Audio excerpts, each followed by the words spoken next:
We're still here with Leo Kearse, Lewis Schaefer, Diane Spencer and Stephen Grant, and it's time for our next round, Lie Detector. Our teams are shown some newspaper stories from this week and they must decide which parts of each story are true and which are false. So it's fingers on buzzers. Can you spot the lie in this first story? Boris Johnson reportedly planned to build a £150,000 man cave for himself at Chequers back in 2020, only to see the idea pulled over security concerns. The project, described as extensive, would reportedly have been funded by Tory donor Lord Brownlow. What are the lies in there? It wasn't a man cave, it was a bunker. So in the event that there was a nuclear war, Boris would be safe and sound, and then he would emerge 4 years later with gout from all the goose fat he had been eating. And he'd be like, now, come on, everybody, we've really got to pull together on this one. I reckon, like, you wouldn't spend 150 grand doing up a place that's essentially a rental property. He's going to be out of there in a few weeks. So... It's actually to put extra doors in Downing Street, like secret ones behind bookcases and clocks, so that if Boris is in a room and they go, "Oh, Boris, Sue Gray's coming," he'll just like open the bookcase and jump into the next room, and then the next room they'll be like, "Oh no, Boris, Carrie's coming," and go, "Oh no," and then he'll open like the clock and jump into the next room and go, "Boris, there's a load of children outside, and they all say that you're the dad," and he'll just jump from room to room. Good idea. It's not actually for a man cave, it's for a gym, except all the equipment only works for 15 seconds. Any other thoughts? They can't build it for £150,000 because Boris sent all the Polish workers home. Is the Tory donor's name Brown Nose? No, that's not what we're after, I'm afraid. The correct answer is that it was Boris planning to build a £150,000 treehouse for his son, Wilf. To be fair, the treehouse itself was only set to cost about £5 grand. But yep, the rest was wallpaper. So what do you think about that treehouse for that much money? That's an expensive treehouse. I built a treehouse when I was a kid with zero money. I used a tree. For £150,000, you're saying, wow, that's really expensive, but the price of wood has gone through the roof. And which is also made of wood, which is a nightmare. Inflation has affected the bouncy castle market. That's been up and down for years, hasn't it? Don't worry, it's bouncing back. See, that's the kind of joke that English people really like. My erudite intellectual humour, just nothing. When are you going to do some? Well, moving on, can you spot the lie in this next story? Fingers on buzzers. Actor Brad Pitt has revealed he suffers from severe BO, a condition which leaves him unable to make friends. He claims the affliction is the reason he has developed a reputation for being standoffish. What's the lie in there? Looking at that picture, I don't think there's a lie. He looks like he stinks.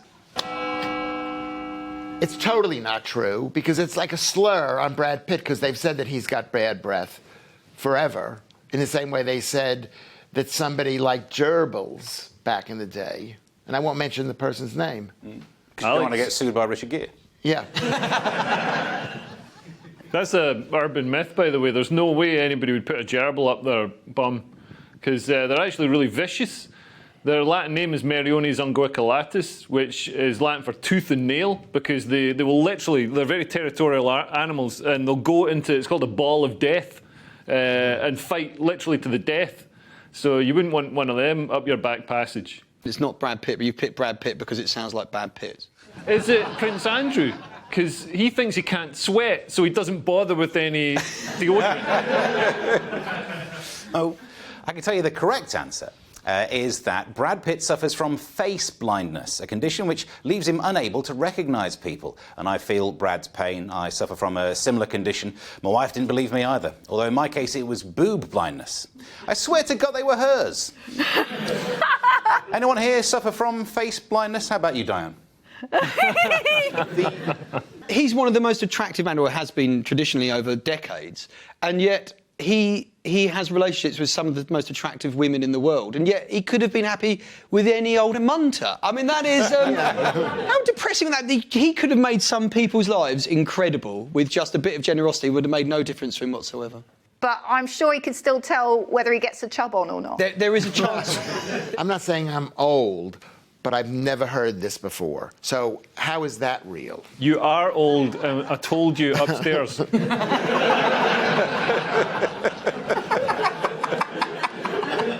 OK, everyone, fingers on buzzers. Here comes your next lie-laden story. A suspect suffered some unfortunate timing when his phone played a ringtone of Ice-T's controversial song Cop Killer as he was being arrested over a suspected drug deal. He made no attempt to escape, although his customer did a runner. What's the line there? I think the thing that jumps out as being not quite right for me is ringtone. I mean, this is 2007. I mean, if anyone's got Ice-T playing on the phone, it plays actually Ice-T. But your burner phone is not as high-tech. Your main phone for your main business, but your burner is just pay-as-you-go, snap the SIM. Not that I know about these things. I don't know why. Stop looking at me. Anyone else? If I was a drug dealer, I wouldn't play Cop Killer, because that would antagonise the police. I'd play Please Release Me. Well, I can tell you that the correct answer, his phone played a ringtone saying, "Hello, I am your drug dealer," as he was being arrested. I hope this isn't some sort of new feature on the iPhone. Just to be safe, in case my wife bursts into the bathroom, I've deleted the divinals I touch myself. What's wrong with his face? Like... That's drugs, dear. That is, yeah, but he looks like Pete Doherty crossed with Jabba the Hutt's anus.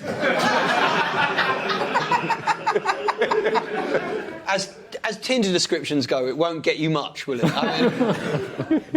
He won't need Tinder where he's going. That is a very bizarre ringtone to have for a drug dealer, because if you're meeting your drug dealer, you already know that they are your drug dealer.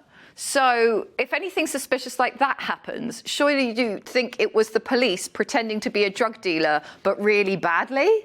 Because I've noticed that when the police do pretend to be drug dealers, they get the language wrong. They sort of creep up to you and they're like, "Punnet of skunk, me lady."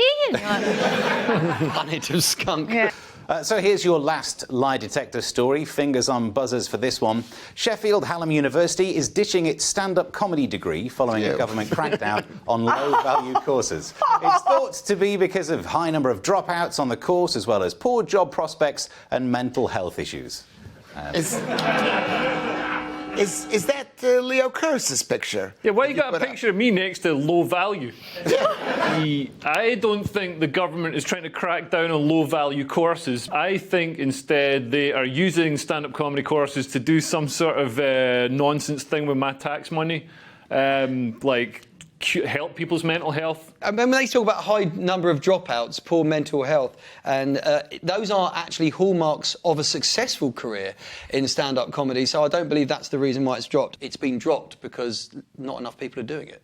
I would say this: do I recommend a comedy course? And I would say, yes, I do recommend taking comedy courses, because through a comedy course you realize that the reason you're a failure is not because you haven't taken a comedy course. I can tell you then that the correct answer is that Sheffield Hallam University is ditching its English literature degree.